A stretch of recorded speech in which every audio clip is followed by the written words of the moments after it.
Ah. C'est bon. Ok. Non, je plaisante, mais on fait attention quand même. Ça va, vous allez bien? Donc, c'est notre premier jeudi depuis quelques mois maintenant. Et on est content d'être là.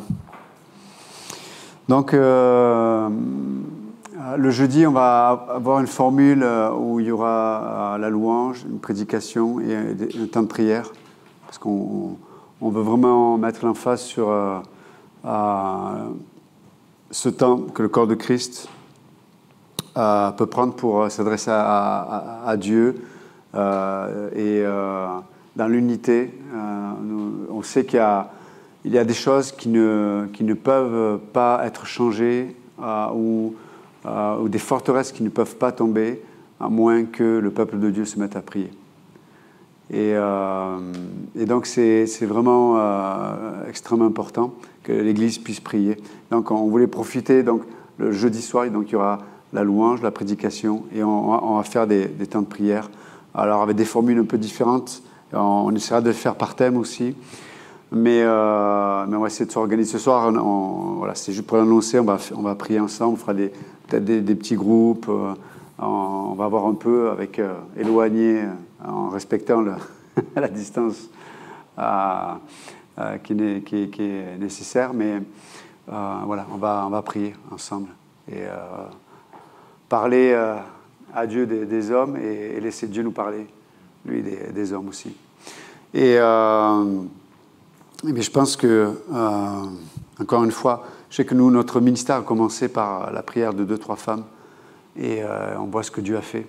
Et on pourrait entendre, il y a tellement de témoignages de gens qui, depuis que l'Église est née, et même, vous vous souvenez, on en parlait de la Pentecôte, que faisaient les croyants avant que le Saint-Esprit descende, ils priaient. L'Écriture, si vous lisez le livre des Actes, donc c'est l'histoire de l'Église primitive, mais chaque fois qu'ils étaient ensemble, ils priaient. Et ils recevaient la parole de Dieu de la part des apôtres. Donc on peut voir que la prière fait partie de l'ADN du croyant, parce qu'on est appelé à parler à Dieu, évidemment, et laisser Dieu, et aussi entendre ce que Dieu a à nous dire, mais c'est l'ADN aussi du corps du Christ, de parler à Dieu, de prier ensemble, parce qu'il y a une dimension dans la prière du corps de Christ qu'on ne peut pas trouver lorsqu'on prie seul avec Dieu. Parce que dans la diversité du corps de Christ, et ce soir c'est le sujet, on va parler du corps de Christ, dans la diversité du corps de Christ, lorsqu'ils se rassemblent, il y a une réalité, on va dire, alors je vais utiliser le terme, ne le prenez pas dans le sens peut-être, on va dire, abstrait de la chose, mais dans le sens plutôt spirituel. Il y a une réalité mystique dans le rassemblement du corps du Christ. Et Jésus nous l'a dit, là où 2 ou 3 sont assemblés à mon nom, je serai au milieu d'eux. Sous-entendu qu'il y a une manifestation de la présence de Dieu particulière quand le corps de Christ est réuni. Donc, vous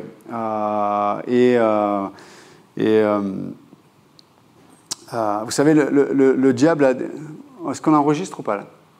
Ok. Okay. Le diable, vous savez, il a toujours 2 stratégies.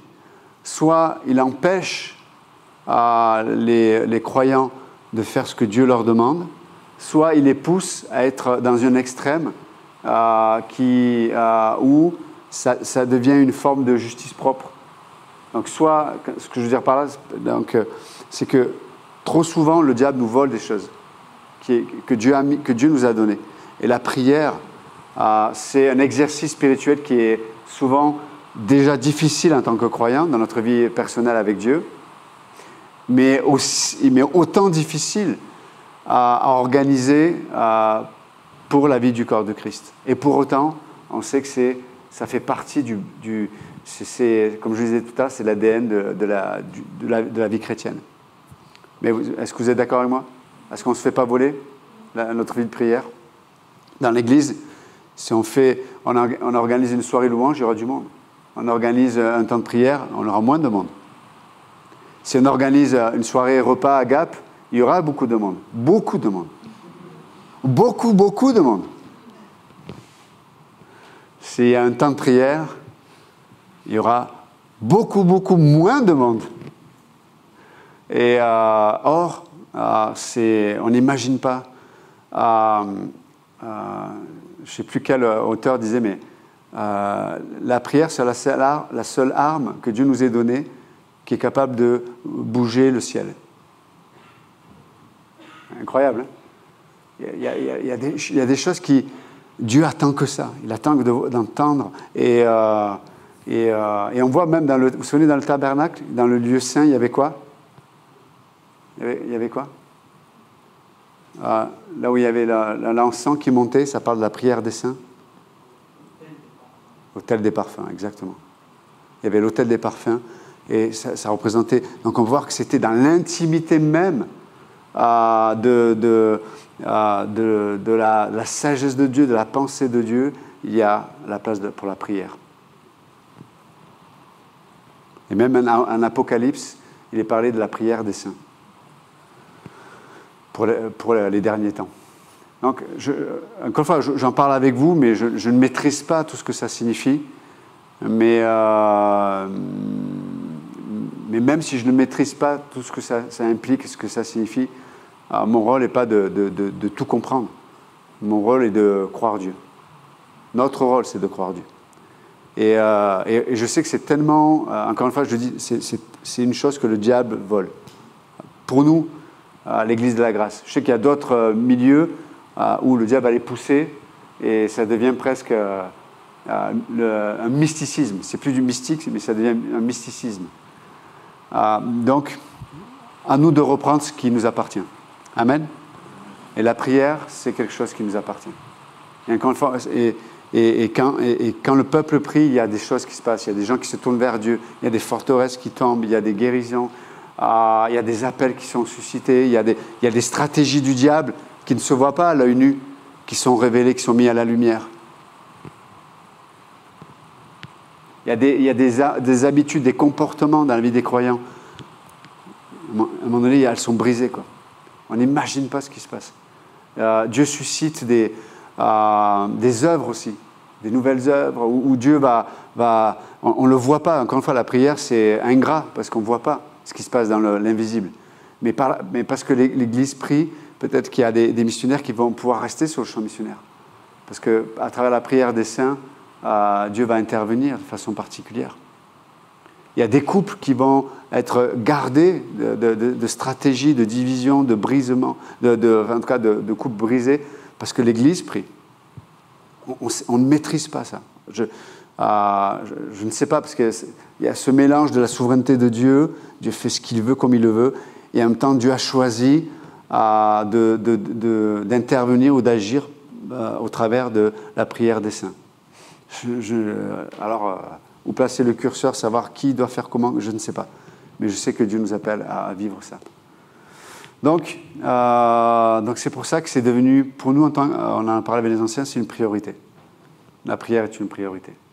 Donc, c'est pour ça qu'on fait la louange, la prédication, il n'y a plus d'intro, et on va prier ensemble. C'est pas bien ça? Et en plus, on ne vous fait pas revenir pour prier. C'est le luxe même, hein? C'est du luxe. Ok. Ce soir, on va regarder ensemble quelques versets dans l'Épître aux Corinthiens, 1 Corinthiens chapitre 12. Donc c'est Paul qui parle du corps de Christ et on va dire de l'œuvre de l'Esprit dans le corps de Christ. Vous savez que les Corinthiens avaient ce problème d'insécurité au niveau de leur identité en tant que croyants. Et eux cherchaient les grandes choses, ils cherchaient la puissance. Et c'est vrai qu'il est dit que vous recevrez une puissance en parlant du Saint-Esprit. Mais ce n'est pas une puissance dans le sens que une capacité à faire des choses... oui, Dieu, le Saint-Esprit nous donne une capacité de faire des choses extraordinaires. Mais ce n'est pas une baguette magique où je peux... Vous comprenez ce que je veux dire? Ce n'est pas impersonnel, c'est la puissance de Dieu, c'est sa nature, c'est sa personne au travers du Saint-Esprit. Et et donc, eux recherchaient les grandes choses, ils recherchaient les choses qui se voyaient, les choses qui pouvaient les amener, eux, à briller. Tout le contraire, en fait, de la puissance que nous avons reçue par le Saint-Esprit, en fait. Parce que lorsque la puissance de Dieu se révèle dans la vie du croyant, c'est Christ qui est élevé, c'est lui qui brille, en fait. Vous êtes avec moi? Donc, eux cherchaient chercher les grandes choses, les miracles, les puissances, le parler en langue, les guérisons, les machins, etc. Et bien sûr que Dieu peut faire ça. Mais eux, ils se glorifiaient de ça. Donc, Paul va les corriger. Et donc, il écrit 1 Corinthiens chapitre 12, 13 et 14. Vous le lirez. Mais en tout cas, verset 4. Il y a diversité de dons, mais le même esprit. Diversité de ministères, mais le même Seigneur. Diversité d'opérations, mais le même Dieu qui opère tout en tous. Or, à chacun la manifestation de l'Esprit donnée pour l'utilité commune. Et là, c'est le point qu'il faut souligner. Pour l'utilité commune. Vous êtes avec moi? L'utilité commune. OK. En effet, à l'un est donné par l'Esprit une parole de sagesse, à un autre une parole de connaissance selon le même esprit, à un autre la foi par le même esprit, à un autre le don de guérison, des guérisons par le même esprit, à un autre le don d'opérer des miracles, à un autre la prophétie, à un autre le discernement des esprits, à un autre la diversité des langues, à un autre l'interprétation des langues. Un seul et même esprit opère toutes ces choses, les distribuant à chacun en particulier comme il veut. Car comme le corps est un et a plusieurs membres, et comme tous les membres du corps, malgré leur nombre, ne forment qu'un seul corps, ainsi en est-il de Christ. Nous avons tous en effet été baptisés dans un seul esprit pour former un seul corps, soit juif, soit grec, soit esclave, soit libre, et nous avons tous été abreuvés d'un seul esprit. Ainsi, le corps n'est pas un seul membre, mais il est formé de plusieurs membres. Si le pied disait « parce que je ne suis pas une main, je ne suis pas du corps », ne serait-il pas du corps pour cela? Et si l'oreille disait « parce que je ne suis pas un œil, je ne suis pas du corps », ne serait-elle pas du corps pour cela? On va arrêter là. Juste quelques points là-dessus, mais on va avoir 3 points sur ce passage. Le premier point, c'est que pour qu'il y ait corps, il doit y avoir la diversité. Pour qu'il y ait corps, il doit y avoir la diversité. Comme le dit Paul, imaginez-vous que si chacun était un œil, est-ce qu'il y aurait un corps? Non, il y aurait un œil. Peut-être un grand œil, un très très grand œil, mais il n'y aurait pas de corps.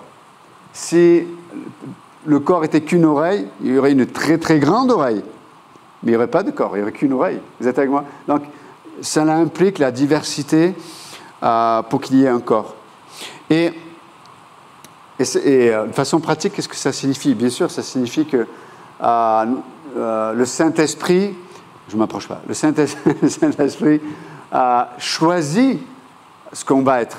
Ce n'est pas moi qui dis, quand j'accepte Jésus, je dis Jésus, je t'accepte comme mon sauveur, je veux être un œil. Ou je veux. Non. D'ailleurs, je ne sais pas quelle partie je suis du corps en vérité. Suis-je la bouche, suis-je l'oreille, on ne sait pas en fait. Mais ce que l'on sait, c'est qu'on est un membre en particulier de ce corps. OK? Et en vérité, chaque membre ne peut pas se suffire à lui-même, mais chaque membre est dépendant des autres membres. Et ça, c'est le point important.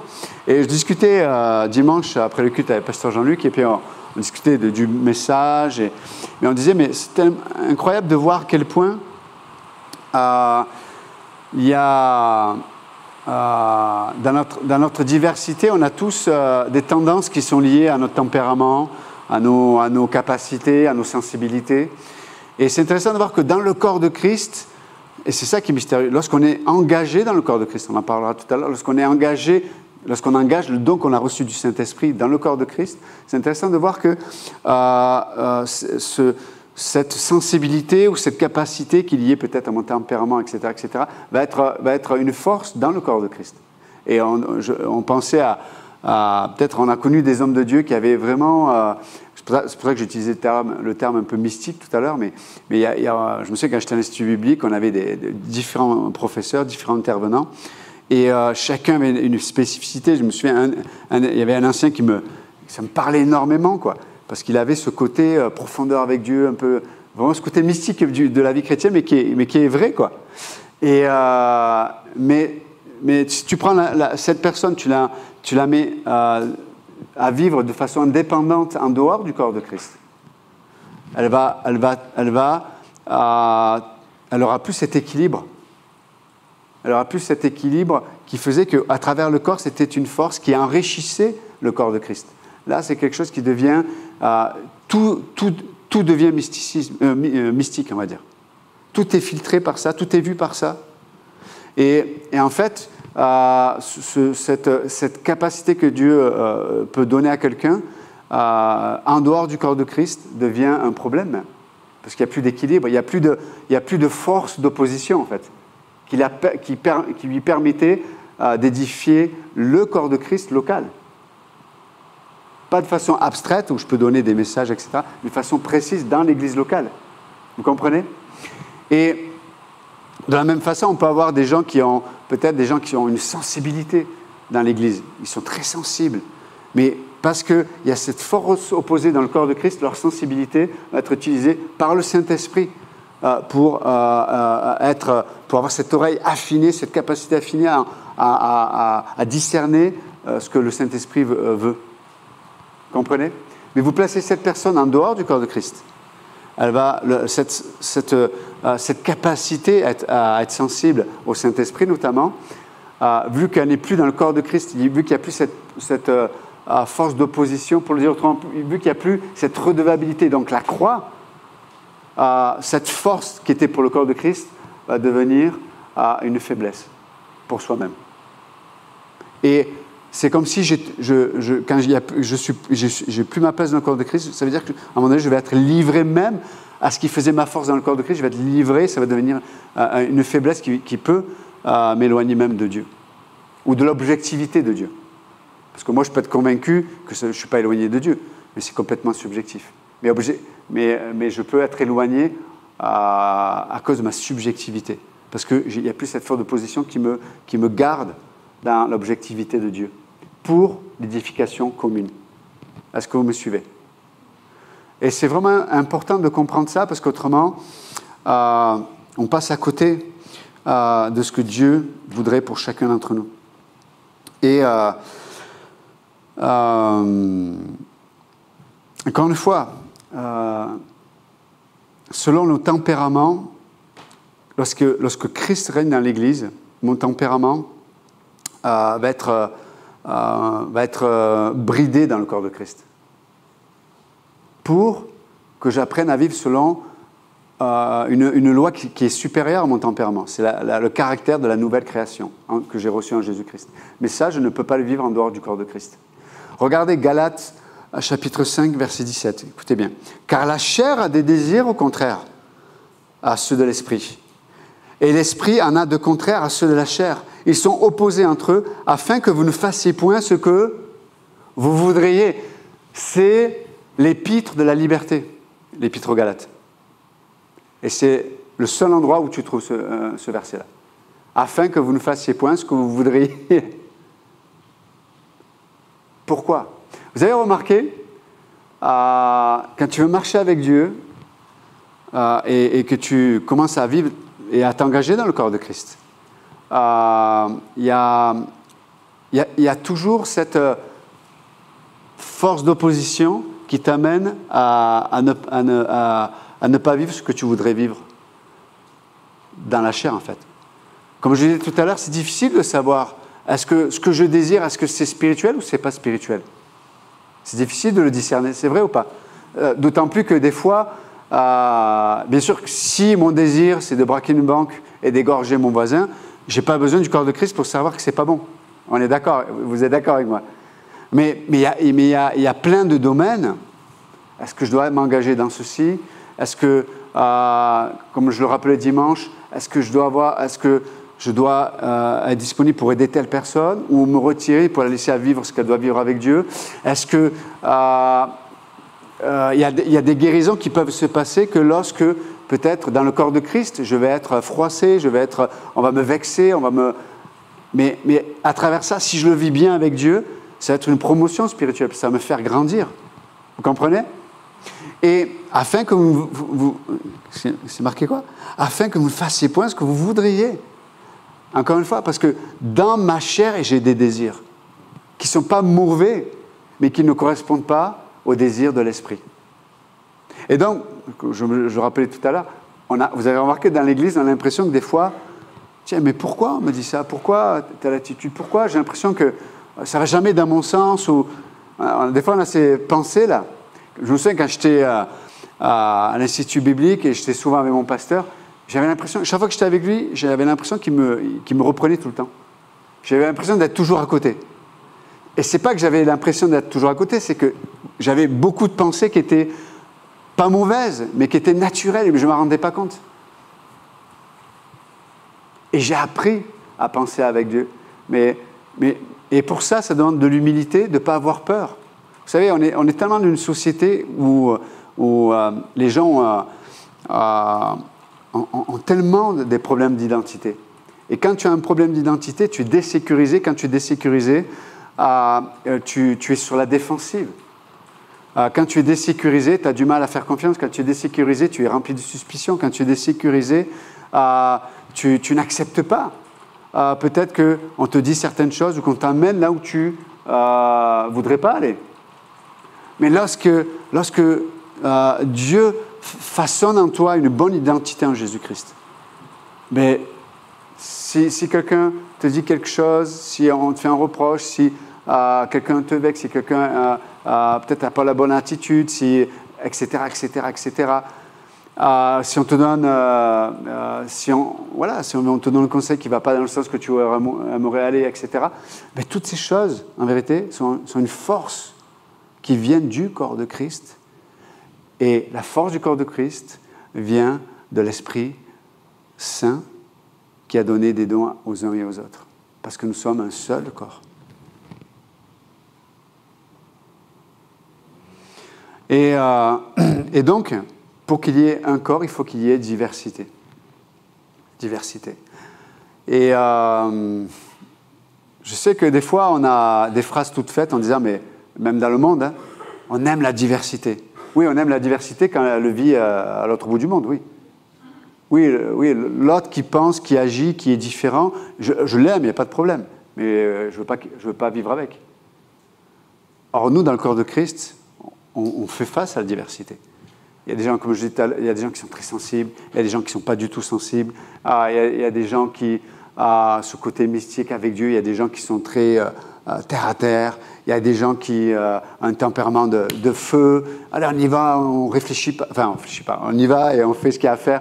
Il y a des gens qui, non, il faut réfléchir, il faut calculer. Mais tout ça, c'est... Alors là, je ne donne que des éléments qui sont peut-être liés au tempérament, même naturel des gens.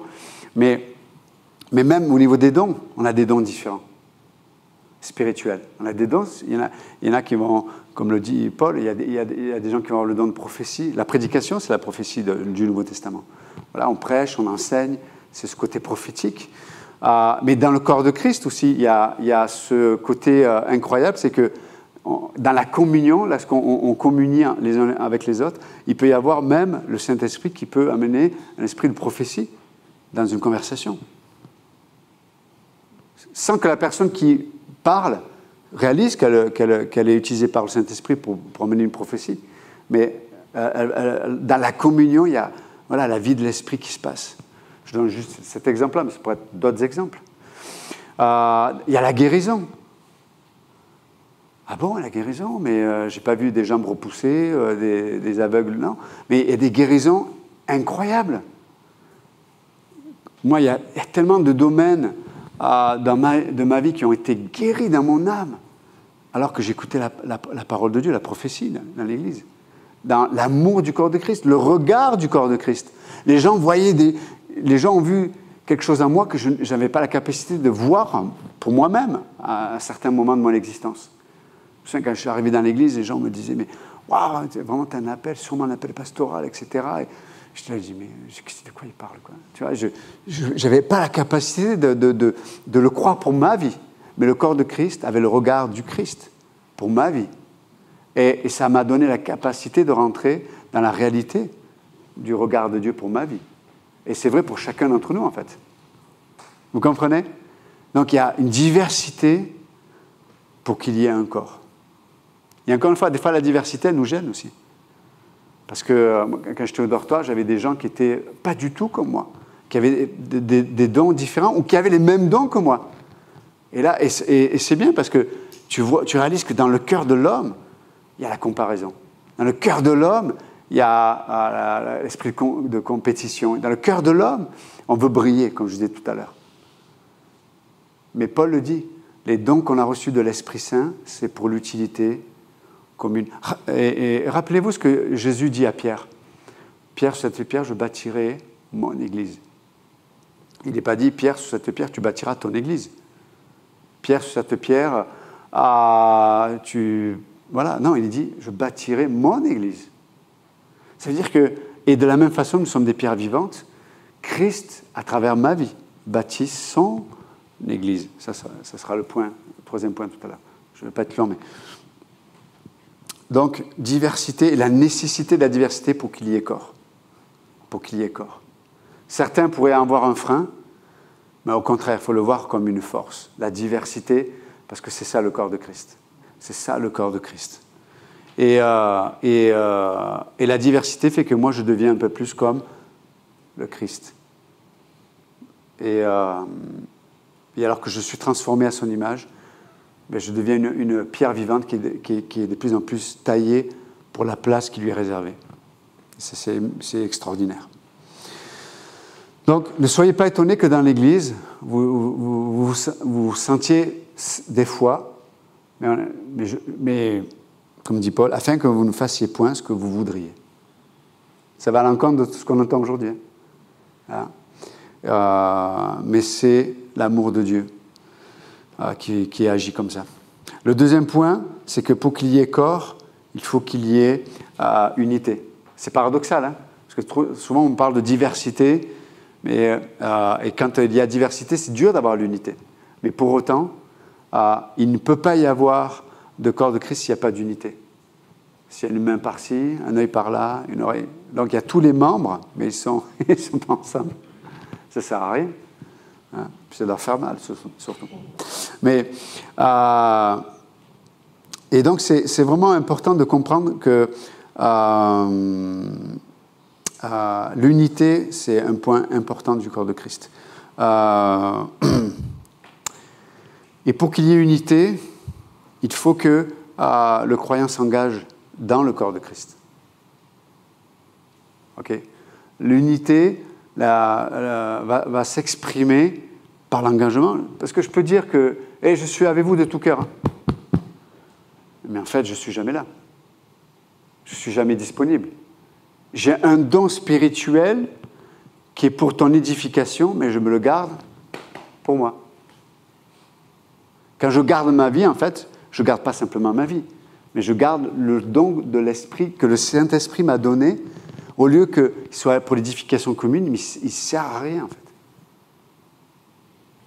Vous comprenez? Et en fait, l'unité passe par la réalité pratique. L'unité, ça commence par l'engagement. Comment je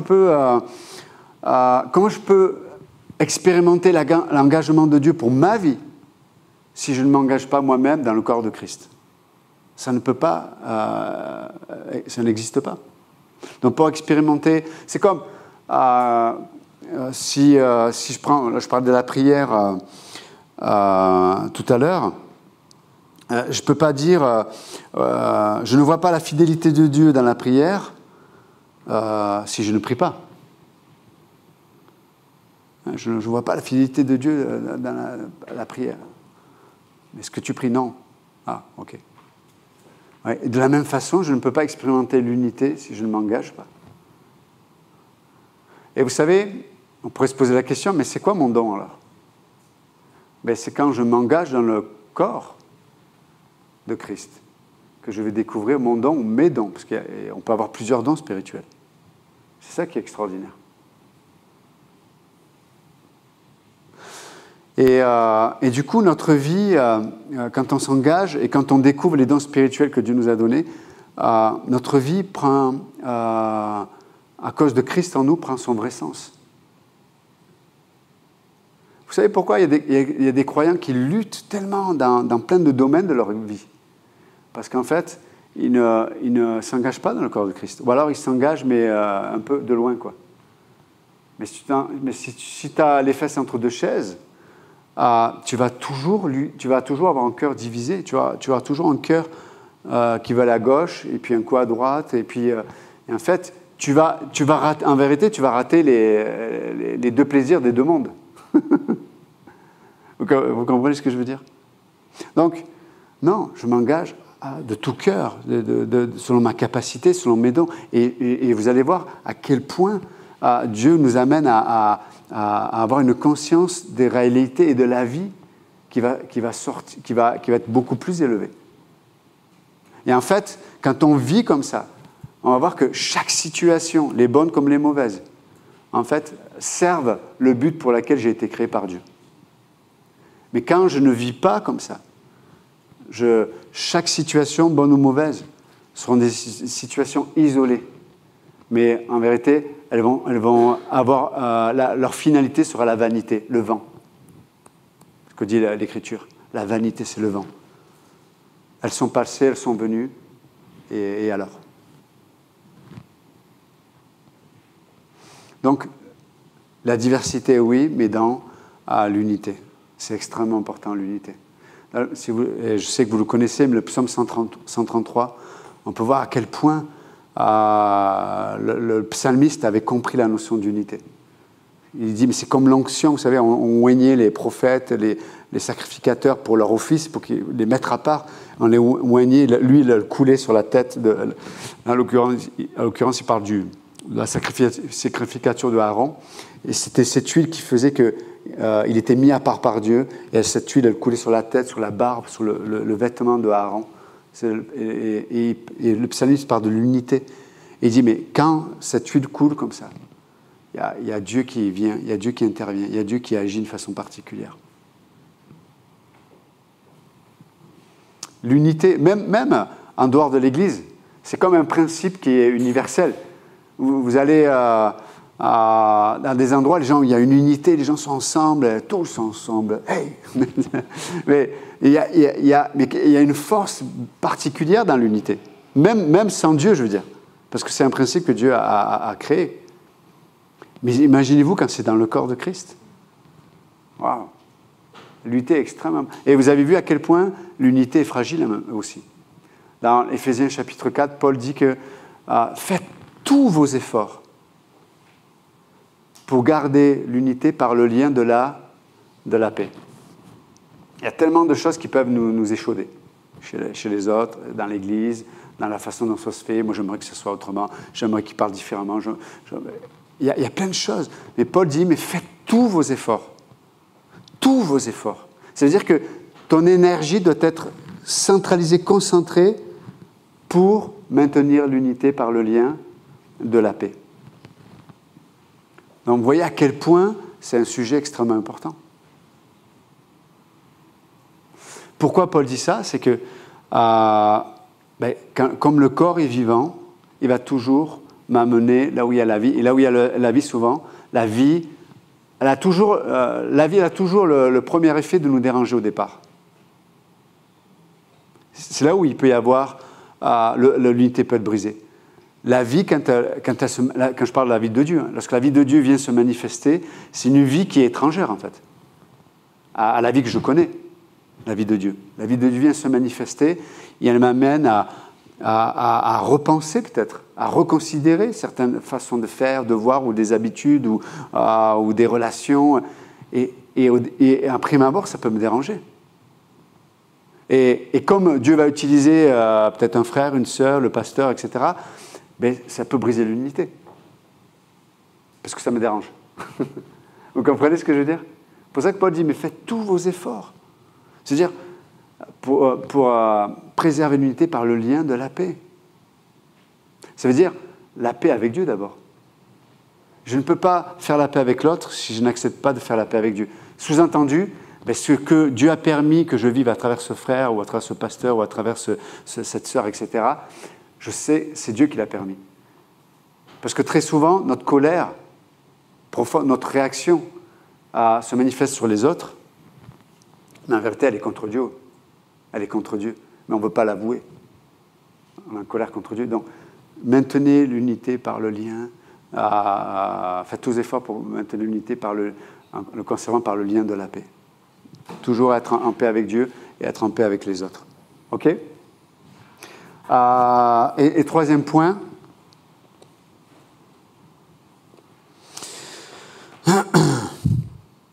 Troisième point, c'est pour qu'il y ait corps, il faut qu'il y ait une tête. Voilà. D'accord? Une tête, c'est un corps. Vous savez, alors des fois, vous avez déjà vu des canards, des fois, on leur coupe la tête et ils continuent à courir. Mais ils sont morts. Ils sont morts. Ils n'ont plus de tête. C'est fini. À un moment donné, il va arrêter de courir, le canard. Désolé pour ceux qui aiment les canards, mais moi, j'adore les canards. Mais bien cuits. Non, j'aime les animaux. Mais on ne m'aime pas trop, parce que... Mais juste pour finir, c'est que oui, il faut une tête, et ça parle de l'autorité, la tête. Et l'autorité, c'est Jésus-Christ. Et vous savez, je le disais tout à l'heure, ne pas oublier que dans l'œuvre, c'est Christ qui agit. Pour ça, je reviens à ce que Jésus dit à Pierre, « Je bâtirai mon Église. Je bâtirai mon Église. » Dans Jean 21, il va dire à Pierre, « Ok, paie mes brebis. » Ah, mais Jésus, je ne comprends pas. C'est toi qui construis ou c'est qui fait quoi? Il dit non, c'est moi qui agis, c'est moi qui fais, mais à travers toi. À travers toi. Et c'est ça d'accepter l'autorité de Jésus sur notre vie. Et vous savez, dans Jean 6, vous savez ce fameux passage où, avec les pains et les poissons. Mais quand on vient dire à Jésus, Jésus dit, mais qu'est-ce que vous avez? Et les gens disaient, mais on n'a rien, il n'y a rien. Je dis, il y avait 5000 hommes, sans compter les femmes et les enfants. Donc ils étaient extrêmement nombreux. Il dit, mais qu'est-ce que vous avez? Il faut les nourrir, quoi. Mais on n'a rien. Et puis un petit garçon qui dit, mais voilà, il y a on dit, il y a un petit garçon qui a 5 pains et 2 poissons. Et quelque part, c'est un peu l'impression que l'on peut avoir en tant que croyant des fois dans l'Église. On a l'impression que ce que l'on est et ce que l'on a n'est pas assez pour l'œuvre, pour l'œuvre que Dieu nous présente. Lorsqu'on parle de toucher le monde, des gens qui soient sauvés, dans des ministères, la louange, la technique. Le 22, on aura ce qu'il faut, le 22, pour faire l'apologétique. Mais donc, Dieu nous présente des projets qui... Et on dit, mais attends, 5000 personnes, on ne peut pas les nourrir.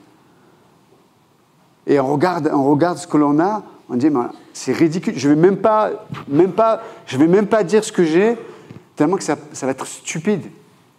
Vous n'avez pas cette impression des fois? Je dis, non, j'en parle même pas parce que c'est n'importe quoi, c'est stupide. Par rapport à la réalité du besoin et ce que j'ai, mais on a l'impression d'être comme ça des fois dans le corps de Christ. Quand on regarde à soi, on dit, mais j'ai tellement peu de capacité ou j'ai tellement peu à offrir, j'ai tellement peu. Comment Dieu peut faire cette grande chose? N'oubliez pas. Je bâtirai mon Église. Je bâtirai mon Église. Et vous savez, trop souvent on dit à Dieu que cette chose-là n'est pas la solution ou ça, c'est pas possible.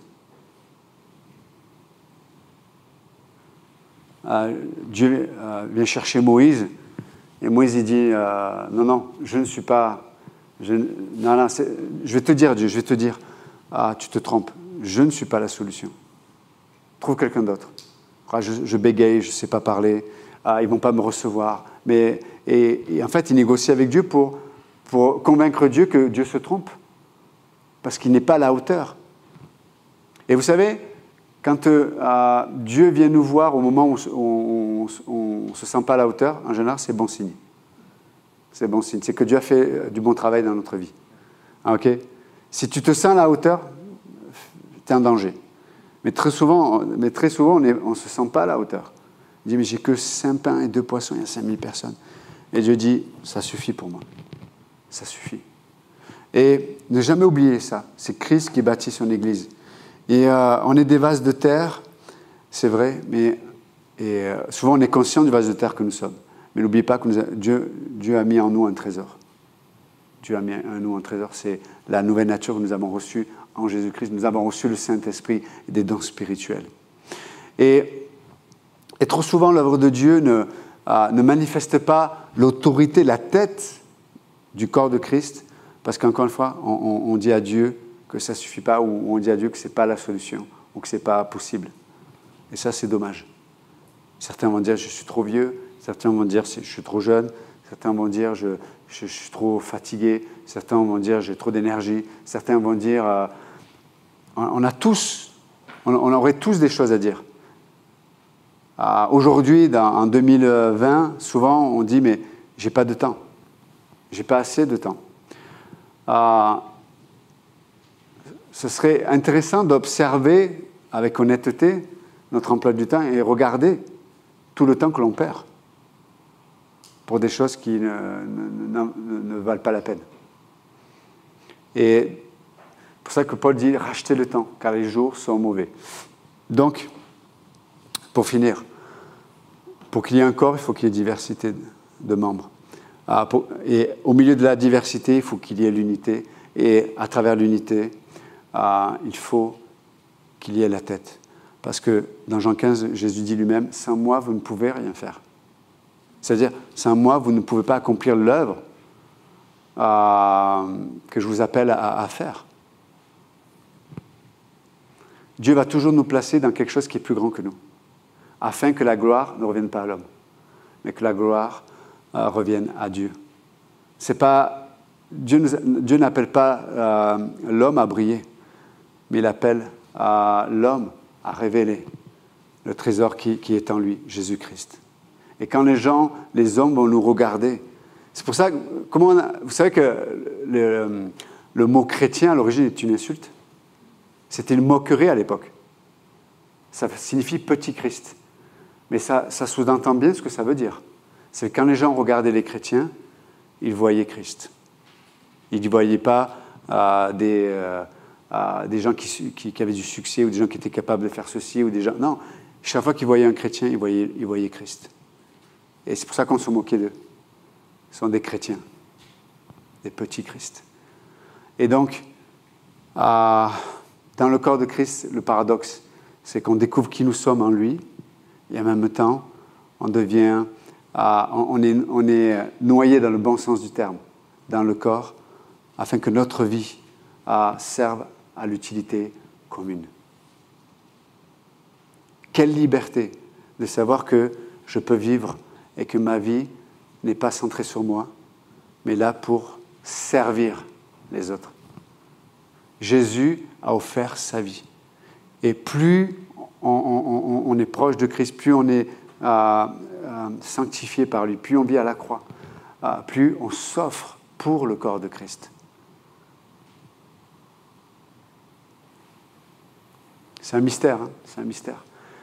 J'utilise le terme « offrir » parce qu'il y a tellement d'imperfections dans le corps. Il y a tellement d'erreurs, il y a tellement de choses qui ne sont pas dites de la bonne façon, il y a tellement de choses qui ne sont pas faites de la bonne façon. Pour autant, le principe reste le même. Quand je m'offre à Dieu, je m'offre pour le corps de Christ. Et lorsque chaque membre fait ça, qui c'est qui va te révéler? La tête, Jésus-Christ. C'est mystérieux, mais c'est comme ça. Donc, juste encourager ce soir, et puis voilà, que Dieu vous bénisse, et puis on a de belles choses à vivre. Et notre plus grande prière qu'on peut avoir les uns pour les autres, c'est que, non pas moi, mais Christ qui vit en moi. Amen. Amen. Ok.